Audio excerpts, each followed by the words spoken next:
Hello, and in this tutorial, I'm going to be showing you how to leave a review on Offerup. So what you want to do first is you want to go ahead and open up the Offerup application. Now, once that's open, you want to go ahead and click on Inbox. Afterwards, you want to go ahead and click the chat system in which you made a purchase or sale with. So in this case, I'm going to go ahead and click on Alan.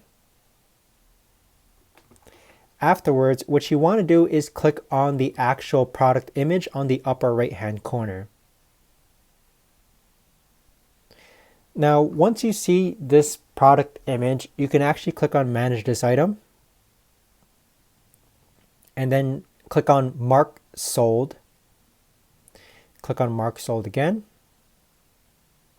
And then you're going to click on the tick box on who bought it. Was it this person or this person? So we're going to go ahead and click on Alan, then click on Confirm.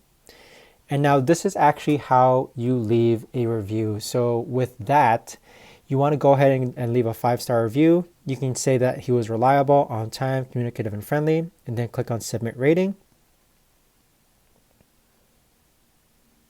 And that is how you leave a 5-star review on Offerup.